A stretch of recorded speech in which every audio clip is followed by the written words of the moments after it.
আসসালামু আলাইকুম রহমতুল্লাহ। কেমন আছেন সকলেই? আশা করি সকলেই ভালো আছেন। দেশ ও প্রবাসে থাকা বাংলাদেশের 12টি ব্যাংকের সকল গ্রাহকদের জন্য, গ্রাহক বলতে আমানতকারীদের জন্য একটি মহা গুরুত্বপূর্ণ আপডেট নিউজ।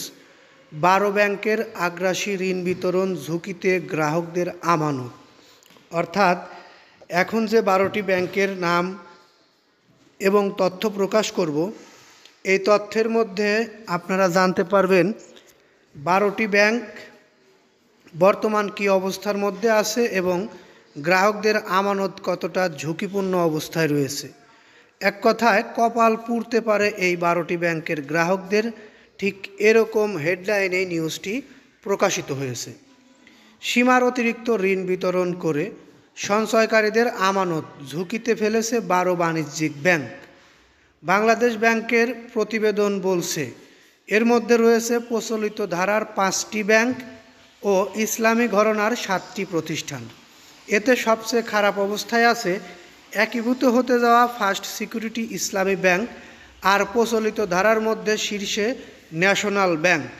বিশ্লেষকরা মনে করেন এমন অবস্থার পরিবর্তন না হলে ঝুঁকিতে পড়বে গ্রাহকদের আমানতের টাকা। অর্থাৎ আমরা অলরেডি ঝুঁকিতে না, মহা ঝুঁকির মধ্যে রয়েছি 5টি একীভূত হয়ে যাওয়া ব্যাংকের গ্রাহক হয়ে।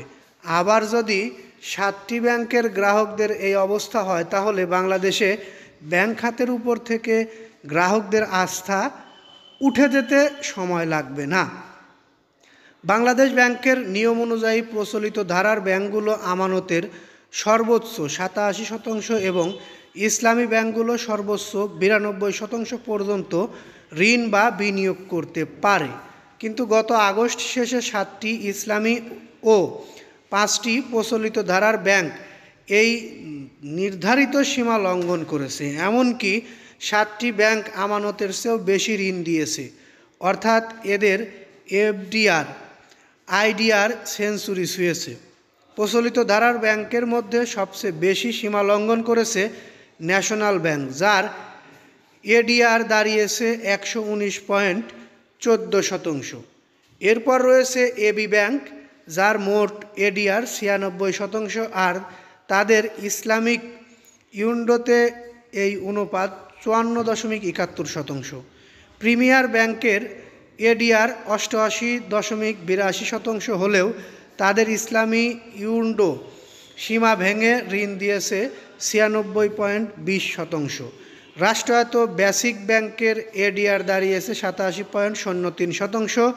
বাংলাদেশ কমার্স ব্যাংকের ইসলামী ইউন্ডোতে ঋণ বিতরণ করেছে 119.25%, যদিও প্রচলিত শাখায় এ হার মাত্র 49.82%।